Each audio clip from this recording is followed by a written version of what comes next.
Hi, everyone, and welcome to this week's episode of Live, Laugh, Launch. Today, I have with me Clayton Pritchard. Welcome to the show, Clayton. Clayton Hey, is a results-oriented product marketer with 14 years of experience in B2B tech. He's driven impact at companies from early-stage startups to big tech like Meta, LinkedIn, and Twitter, including being the first marketing hire twice in his career. Currently, Clayton is managing partner and VP of product marketing at Olivine Marketing. They work with B2B tech companies ranging from seed stage startups to multinational technology brands and assist them with conducting customer and competitive research, developing their positioning and their messaging, and establishing their pricing and their packaging structure, as well as creating revenue driving go-to-market plans. So glad you're on our go-to-market podcast today, Clayton. Nice to have you. thanks, Katie. Thanks for having me. Awesome. So let's dive a little bit into your background, let everyone know a bit more about you. You actually started your career in growth marketing and you shifted into product marketing. So what is the biggest mindset shift that you've had to make as part of that? Yeah, I think one of the biggest things, honestly, is like growth marketing is so like siloed on your own, sort of heads down managing ad campaigns or SEO strategy. And so one of the things I love about product marketing, one of the reasons I made the switch was because it's so collaborative. We're working with sales teams and product teams as well as other marketers. And so I think the biggest piece is to go from like where you're managing maybe your own sort of goals to being part of a larger group and all the collaboration that goes with that, being able to sort of manage multiple stakeholders. Stuff tends to move a little bit slower in the product marketing world because we've got lots of other people involved in the process than on the growth marketing side, where maybe you can make this change to your strategy in a day, as opposed to sort of getting everybody corralled and aligned with the new strategy. That makes sense. I expect that's also very different size companies. So I Yeah, mentioned you worked at startups and also kind of the tech giants. yeah. What was it like working for both, ends of the spectrum and what did each environment teach you? Yeah, I think like for startups, it's as you might expect, it's faster moving, right? More nimble. It also is like a lot of different like hats that you're going to be wearing. So I made my switch from growth marketing, product marketing, actually at a company called High Five. They were a video conferencing startup that was acquired by Dialpad a few years ago. When I joined there, I joined to handle like the LinkedIn ads and the Google ads and whatnot. But we didn't have anybody that was doing event marketing, and I had a little bit of experience with that, so I took that on. We didn't have anybody doing SEO. We ended up making we had the person who was managing social media and product like PR. They left the company, so I took that on. And I eventually moved slowly, sort of closer and closer to product marketing. And that wouldn't happen at a large company because you wouldn't be someone that Right. handles growth marketing, or you wouldn't be someone that handles like events and like ads, for instance. And so that's one of the biggest changes. And so with the larger companies, and one of the reasons I made the switch, that's actually when I first went to LinkedIn, was the ability to sort of like hone my skills and focus a lot more just purely on product marketing. Because even at the end of my time at High Five, when I had officially changed my title to product marketing, I was still doing our event marketing as the sole person doing that for all of our big conferences and whatnot. And so it was doing that and also working with our product and sales teams. So that's one of the big things. There's something to be appreciated for like, hey, I've got all this stuff. There's not a dull movement in a small startup, but you're not able to focus and sort of hone your skills in a specific space like you would be with a larger company. Yeah, absolutely. That is crazy to me to think about you managing events and product marketing for sure. Yeah, yeah, yeah. Those are two very different things, but it can happen. Yeah. Um, Awesome. So we have talked, offline a little bit about your strategy with product marketing. And I know one of your kind of big things is making sure that the product organization is building the right things and Yeah. influencing that as a product marketer. What does that look like for you in practice?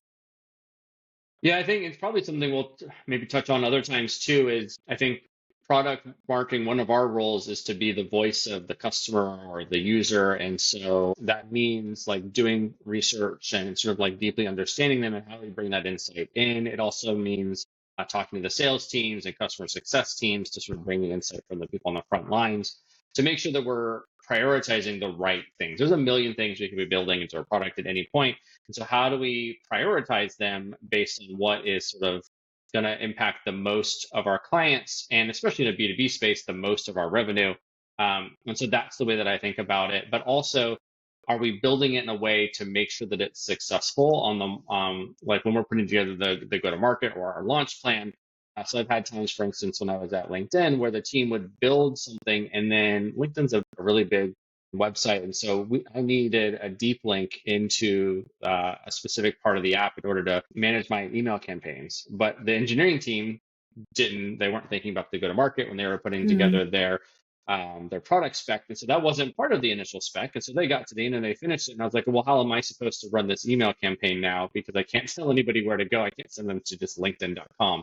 That won't work. They will never find our piece of it.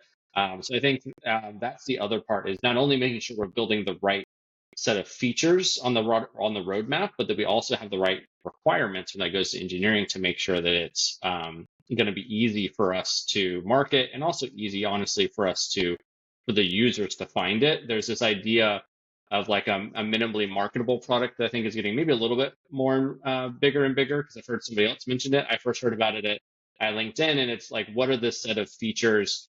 And it could be things like the ability to find the product again. So if we send an email campaign as a marketer to drive them to find that part of the product, that specific feature, are they going to be able to know where it is next time they log into our application? Are they going to be able to find it again? Or is it so hidden in 5 clicks they can't find it? Does it have too many bugs? Is it actually solving their problem or not? Like those are the things I think about from our perspective, is like product has a minimally viable product. We also have a minimally marketable product, because we only get sort of one first impression. And so that's a piece that I think about, and not just building the right set of features from like sort of a check the box, but also building them in the right way to make them successful too. Yeah, I love that terminology. I actually haven't heard that before. Thanks for I introducing hadn't me. heard anybody use it before either until recently. And so I don't know. I don't know. Maybe they had the same leader that I had at LinkedIn. But yeah, that's I like it, and it's one I've used a lot. I think it's helpful for people to sort of like wrap their head around that too. Yeah, and I think that kind of feedback is crucial for product teams. And in my experience, most of them are very willing and happy to accept that type of feedback. But Yeah. what is your kind of go-to plan for getting alignment with product, since sometimes it can be tricky? Yeah, I think it's tricky in part because product is trying to streamline things, right? Like I talked about earlier, there's a lot of people to corral, and so the smaller that list of people can be, the faster you're able to move. And so they're thinking, okay, well, I need engineering to build it, and I need design to design it in order to get my feature out there. They don't think inherently about product marketing sort of being a requirement to make sure we're building the right things. And so one, I think it's just like trying to make sure and sort of changing the culture if it's not already there, like, that marketing needs to be as critical a member of the product building team as engineering and design, again, to make sure that we're building the right things and we're setting ourselves up for success at the end of the launch. They tend to think, as I'm sure everybody in the audience has had, that they build the product, and then sort of like the week before we're ready to launch, that's when marketing needs to come in to actually put together the marketing plan, when actually the marketing plan a lot of times takes as long to put together and implement as building the actual feature does too. It can take multiple months, especially as a company gets bigger and there's more people involved. And so like making sure that we're involved early. So what I like to do is I tell them, like, just invite me to every meeting that you have, even the daily engineering stand-ups. If don't think that it's like it's not valuable for me because it's helpful. That's a lot of times where you end up finding when something's going to be delayed, or maybe you find a little bit of like, oh, I don't know if we should be building it that way because it may be an issue for our users, something that maybe we know, but that a decision that engineering team is making. Most of the time, probably 90% of the time, 80% of the time, you're not paying a ton of attention. You're working on something at the same time, but those meetings can be helpful. So that's one thing I try to do, is just get invited that way. The other part is like, how do I show value? And so I've done it a couple ways in different places. One of the easiest, like I talked about earlier, being the voice of the customer. So how can we go out and get research or even just talk to sales and customer success to get a better understanding of the customer so that we become that resource, basically, that the sales and customer success team are to us. We become that resource and the one point of contact really for product or for product to understand the front lines and what our customers are saying. So if we aren't able to do sort of like actual customer interviews and things like reviewing the recorded sales calls and having a really good understanding is one way. The other way that I've done it before is working with the design team or maybe the engineering team on the copy. A lot of times they don't know the copy of they're not copywriters. They don't want to be Right. copywriters. And so let me talk to the designer about this feature and sort of get in that way. And then they'll start to bring me into the meetings. And hopefully that allows me to sort of show a value and success so that I just sort of get inherently added the next time we do this. And I think the last one is one that they don't love a lot, but generally what happens is there's a time when we end up coming at the end because they bring us in at the end and we say, oh, we can't launch this or it's not ready because I need XYZ. And so the next time we usually get brought in a little bit earlier because it ends up holding up. I don't want that to be the thing. So I'm trying to keep that from happening ahead of time. So I may talk about like that being a risk and like, let's get ahead of that risk together as another way to be brought in and make sure that we can help them to stay on their timeline. Cause like I said, they've got generally pretty aggressive timelines and they don't want something to slow it down. So showing them that I'm helping them hopefully to do their job better is the best way. Yeah, those are great tips. And I love the one about working with design or UX team because I've done that myself too. And it is a good way to get in. And generally, they really want Yeah. someone to bounce ideas, Yeah. back and forth. Yeah, especially at like smaller companies that don't have like product content writers. As you get bigger, there's Mhm. somebody that's involved there. But even then, they might want like, hey, what's some guidance on how we should be talking about this based on like sort of what you know about the customer too. Yeah. And they can be, or at least I've seen, UX team can be kind of siloed Yeah, from yeah. product. And so that brings it all together, which is great. Yeah, for sure. What are some common missteps that you see product marketers making as part of a launch process or influencing the roadmap process? Yeah, I think sort of what I was talking about earlier, not injecting yourself early enough and then becoming like a stopper. So I think if we don't spend the time, sometimes the other part is maybe they want us to be involved or they're open to us being involved, but we're just really busy. And so we wait ourselves until later in the process and then we become a blocker. And so making sure that you're at least in touch enough with what's going on that it doesn't get to the sort of halfway through the product development and you're like, wait a minute, I didn't know that's what we were doing. Now we need to sort of like change it because I have strong opinions on the marketing side. Now I need to escalate it because of that. So I think making sure that you know enough about what's going on and can be that product expert also for the sales teams and sort of the other sort of go-to-market teams, I think is important for that, but it's also important to not be a blocker and allow yourself to be more of a assistant for the product team. I think just makes things smoother again, because at the end of the day, they're judged on what they're able to like actually launch, getting it out the door. Launching means different things for product and Yeah. product marketing generally. They're judged on other users actively using it or have we made it publicly available or at least in beta. And so we want to not keep that from happening. So I think that's one. I think the other one is also kind of the other way. If we hold them to a date too strongly. So I've had people in the past, I actually had, again, at LinkedIn, an engineering manager who, at least early in our relationship, he didn't want to give me really any sense of when something was going to be ready because he was worried I was going to hold them to the date. And so it's about building the trust of like, I understand that it's probably moving. If you actually hit the date that you thought you were going to, at the beginning of the project, that would be a miracle. It's probably going to be later. It almost is always later. Sometimes it's early, which really is another sort of wrench in the system since we're not usually prepared for that. But I think that's the other one is like building the trust of that you understand what that process is like. And as much as we can, not trying to sort of like force an early launch on the engineering and product teams sometimes we can't. I personally hate like tying a launch to a external event like a conference Yeah. or something like that, because it doesn't give us the leeway unless maybe it's like a month or two after when we think it's going to be.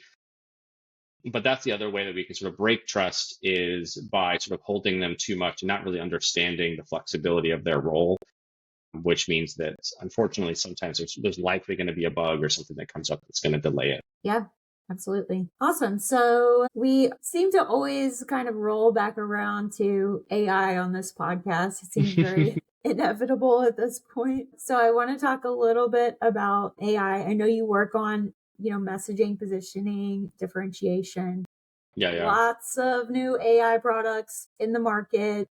People can no longer say AI powered and it be a differentiating factor. So how can companies work within the new AI way of being that we're in today, and, work on differentiating their products outside of that? Yeah, I think there's actually like two really interesting things happening right now. One is that a lot of companies are having this directive from the top down. Oh, you need to be adopting AI. Some are telling them that you can't hire anybody if you haven't fully adopted AI on your team.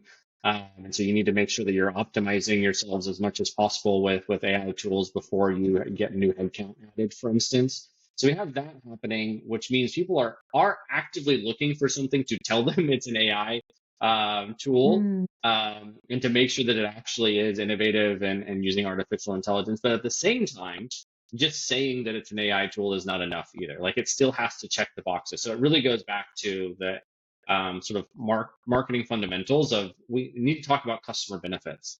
And so if we stick in the sort of like technical AI feature, or like just that piece of it, like what is the product instead of what does it do for me, that can be hard to talk about like differentiating, because at the end of the day everything is trying to introduce AI.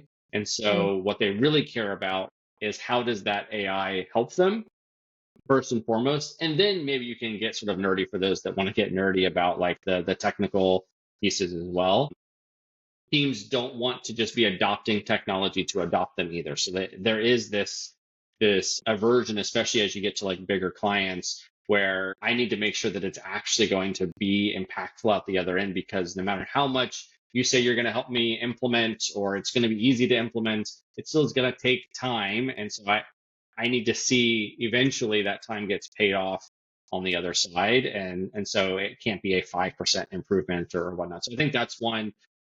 And then also just in general, having social proof points is still helpful. So I think sometimes we think that we're in a new era, but it's the same problems we've always had. It's just there was a little bit of time there where you could just say you're the AI for X, and that was like Yeah. enough to get more interest. And that's not enough anymore. People don't care that you're the AI for X, because everybody is got AI. Yeah, coming back to fundamentals, I've noticed recently I work with a few different AI products, but one of them is in the HR tech space, and there's been quite a lot of legislation, regulation passed recently in that area. And so I've seen a resurgence of like legal and compliance messaging. So it Yeah. seems like it's like coming full circle back to, like you said, the fundamentals of how you talk about Yeah, I your think benefits. the other thing is like the market knows that people are overhyping things, Yeah. and that we technology companies have an incentive to do that, right? Microsoft, Google, they have an incentive to tell you that you're not going to need half as many engineers in next year as you need this year, because they want you to adopt their tools. And so that's like part of selling. You see their CEO out there sort of like talking about that. But the truth is likely something beneath the hype from those leaders, because again, they have a reason to sort of overblow it. They also probably are a little bit closer to it and seeing more of it. I know, again, being in sort of the video conferencing space and just sort of like sat and a little bit in like data centers, people just moving to the cloud, that took a lot longer than it felt like it should Yeah. have as well. Where there's some companies that just did it in 2020, even though the cloud had been around for 20 years earlier. And so I think we'll likely see something similar with AI as well, where there will be some companies that are fully adopting it, likely your startups. And then for larger companies, there's this really big change management that's going to make it super difficult to roll things out. There's a lot of teaching people how to do it. It's not quite as magical as the Microsoft Surface ads might try to show you that we were seeing during the holidays to do some of those things, the Copilot ads. And so I think it will take a little bit of time because there is a rolling it out, but then also actually teaching people how to talk to these things. It's almost like everybody now has to become a mild coder to make sure that I'm prompting it in the right way so that it actually gives me the right result out the other side. So people know that. And so just like bringing it back to the original question, just saying for the AI for this, they know that there's a hype. Things aren't really agentic yet, even though everyone is throwing out the word that they're an agent. And so how do you differentiate? You can't really use those words to differentiate. You have to sort of back it up a little bit with both the benefits that the customer is actually getting and then like more detail generally about how you're doing it as well. Yeah, absolutely. Any other misconceptions about building or launching AI powered features that you've seen come up across the board? One of the things I've seen teams struggle with a little bit is like agents and agentic and whatnot, because the ship has sailed now because Salesforce and other companies were using the word agents for things that weren't really agents. That now that meaning has changed. I think that's one thing. And I think just in general, like the market doesn't know what these things are supposed to mean to them. They're still trying to figure out what it means, in part because the definition and what people are using is changing. It went from being sort of a technical terminology to now more of a marketing term. And so, for instance, I've done some market research for a client that was trying to figure out like, hey, should we be using this agent language? And for some customers, they really liked the language. For other ones, they were calling BS because of like, that's not an agent. That's not agentic. Right. I know what it does. And that's not that. It's like, it's still valuable for a happy customer, but that term should threw them off. Whereas other ones were looking for that term. So I think that's the balance right now is it's difficult to, you have to use the terminology of AI and agent, but you have to back it up for those that are a little bit more skeptical of the sort of hype that's around the space right now. Yeah, it reminds me a lot of when machine learning was Yeah. the terminology, and then kind of Yeah. AI became the terminology, but it wasn't real AI. And then, so yeah, I think, Yeah. terminology can shift over time. That also means like if you dive too heavily into it, your messaging is going to be outdated pretty quickly, as Exactly. you kind Yeah. of alluded to. So, Yeah. I'm not going to say the company I was at. I was at a company at one point where they were leaning into and trying to talk about machine learning. And it's like, we're not machine learning. And like that, like you said, that's the sexy term. And that's what VCs are looking for and what the market maybe was looking for. And so, yeah, ultimately it needs to be focused on the customer and the benefit.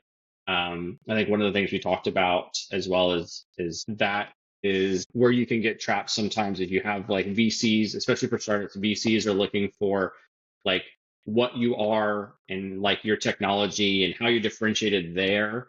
And it's really about you, and customers they want it to be more about them. So it's a very yeah, different, like you can't take the pitch deck that you made for VCs that got you that round of funding and then turn around and turn that into a sales pitch deck. They're very different messages. And so a lot of times when I'm working with early stage startups and I start with the website, like that's what they're doing is they're saying, we're X for Y, because that's sort of like, how do I make it make sense to a VC? But it's a different message that you need to have for customers. You can't just copy paste one from the other. That's another thing that I see, again, early stage startups doing, because they spend a lot of time talking to VCs that are telling them something and reinforcing something. And that's the message that resonated there. And then they have to sort of figure out what the message that's going to resonate with customers are, because it will be different. yeah, especially in today's age where, folks are getting money for AI powered tools. Like they Yeah. want to like hype this is AI as much as possible. Yeah. Although that bubble may be bursting, but where we've been, for the past. Yeah, VCs even more so, like they're like I said at the beginning, internal companies are being told you need to hire AI before you hire headcount. But yeah, it's even more so with a VC firm. I'm not going to invest money in something that's doing some old technology. It's like you need to be the new age. You need to be where they think the market's going to be in 5 to 10 years. So you have to be talking about like those innovative pieces. And so yeah, it has to be real product heavy and your product differentiators, and not like they don't ask about as much the benefit that you're having for the Right. customer on the other side. Yeah, absolutely. I'm glad you called out that disconnect because I too have seen that in early stage startups for sure. Yeah. So I want to go back a little bit and talk a little bit more about demand gen, Yeah. growth marketing, and the move that you made. First of all, I heard your story about how you kind of made that move. You were taking on more Sure. things. Yeah. But what would your advice be to others who might be in a growth or demand gen role who want to make that switch? Yeah, I think like gradually taking on stuff is key. I think there are things like if you can get more involved in the website messaging, if you can get more involved with the launches. For me, it was I was helping with the PR, and so a big part of PR is like what's the story that we're putting out there. So at the time, we had a product marketing consultant that was helping with the company, and so I was working with her on the story. Being part of SEO, I was also working with her on like what's the website messaging going to say, sort of this balance of the way we want to talk about and position ourselves with the way people actually are searching for things. Sort of like anecdotally, we made a switch once that was got rid of all of our SEO traffic because we were high fives sort of differentiators. They were hardware with the software for meeting room hardware, and so meeting room collaboration is what we talked about, which will seem to be resonating a bit in sales calls, but nobody searches for that. So if we Mm, change our headline and a lot of our messaging, we remove video conferencing and we put in meeting room collaboration, right. our SEO traffic dropped. And so being able to even be part of that discussion with the product marketing team is your way to sort of like edge and sort of put your wedge in there. And then I think the other one that was helpful is again with event marketing. Was working with the engineering team on, okay, how are we going to run these demos? What is the sort of the new features that we need to be talking about? So I started to build a relationship also with the product and engineering team about how we would showcase these things, both at the booth, but also with analysts and PR as well. And so those little pieces, they start to sort of allow you to build institutional knowledge. So, for instance, my head of marketing, he was when I was wanting to make that switch, he's like, "You know more about the product than I do," and it's Yeah. because of that relationship that I had built there. Even though he was in the sort of the C-suite meetings, I was actually with the individual contributors, individual engineers. The other thing is we had which a like optional like demo day that we did. I think it was once a month, maybe it was every other week that not everybody on the sort of non-engineering team went to. And so the fact that I did go to that allowed me again to sort of build that relationship, get a look on what was coming in the product. So just being sort of like a product nerd was part of that. And that was even something. So before I was at High Five, I was in sales actually at Twitter. And as a sales rep, I was one of the ones that was more sort of like geeked out about the new ad products that we were building. And so I think being a student of the product is also super important to start to build that because you basically end up being a go-to person for product questions even before your product marketer. Yeah. Do you have any deeply held beliefs about what parts of demand gen product marketing should continue to own today based on your experience? I don't know if it's like own, but I definitely there's a piece obviously like launches, right? Where that's a really even overlap. And so people say like, oh my gosh, like product marketing and growth marketing are so different. Well, there's actually like a really key piece there where they're basically the same. So like driving demand for something, driving adoption for something on the product marketing side, I'm using similar sort of skill set from growth. A/B testing, maybe it's instead of being an ad on Google, it's I'm A/B testing sort of an in product promo or I may be testing sort of an onboarding email sequence as opposed to maybe like an outbound email sequence. And so I think there are definitely overlaps there where we can work together. I think one of the things that's helpful that I like to know is there something that's resonating? So one of the things that I do with messaging is we can validate messaging through interviews. Usually what I get, especially as a consultant, they give me usually one round of interviews. I can talk to the client customers one time, and I like that at the beginning to get the input to then use to develop messaging and positioning. You don't usually get to talk to them again at the end to sort of validate the messaging once you put it together. But we can validate it through our maybe LinkedIn ads or Facebook ads or other places we can start to get qualitative feedback there about what messaging is resonating. Most of the time for a startup, you're not getting enough website traffic where you're going to be able to like A/B test the homepage. So being able to use our like growth marketing to give feedback into product marketing is helpful. In the same way, I think sometimes product doesn't think about growth marketing enough until the end. I think product marketing doesn't think about growth as much either, and we need to sort of pull them in as well and get their feedback on things so that we make sure they have the messaging that they need or the creative that they need ready to go earlier, as opposed to like, okay, we're going to launch this in 2 weeks, and now I'm going to talk to you. I'm pulling them in earlier, and maybe we can even get some insights from any campaigns or any things we're running. In addition to what we're getting from like sales and customer success, marketing probably has some learnings for us too. Yeah, and all of that kind of happens at the adoption phase, at least getting that feedback from external Yeah, sources. yeah, So, how do you like to sort of measure and run adoption over time after the actual product launch happens from a yeah. marketing perspective? Yeah. That's the other piece is that sometimes product marketers like we launch it and move on to the next one. That's definitely what product likes to do sometimes.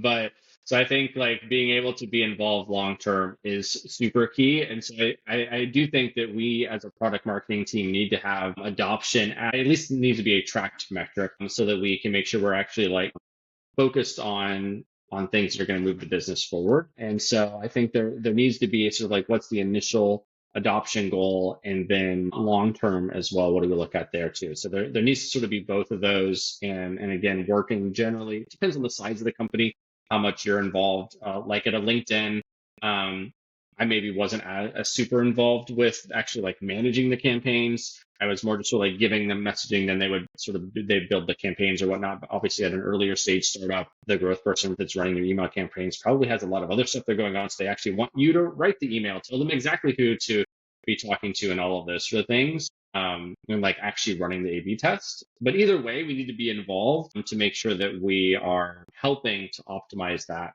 and like hit those goals because, like you said, that needs to be a holistic goal.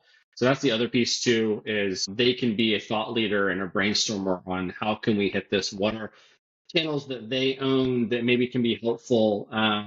Like sometimes people don't think about Google Ads, for instance, as a way to drive adoption for something. Someone that maybe doesn't have a growth background isn't thinking about like how LinkedIn could be used because you could upload lists of people who are active users and lists that are non-active users if that's sort of like a goal that you're wanting to do. And now let's target our own customers and only the ones that have not adopted yet. So there's definitely some ways that brainstorming with the growth teams can help us with those adoption goals too. Yeah. I want to expand on adoption a little bit because I Yeah.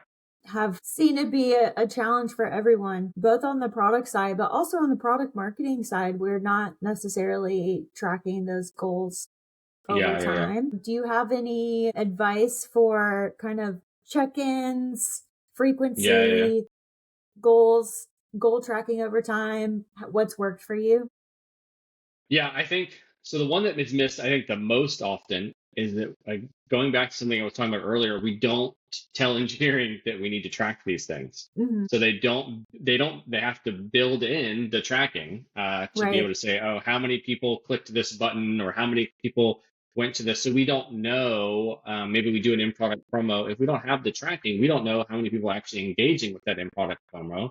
How many impressions is it seeing, and how many engagements, so that we know how, like if we were to run an A/B test, for instance, to do that.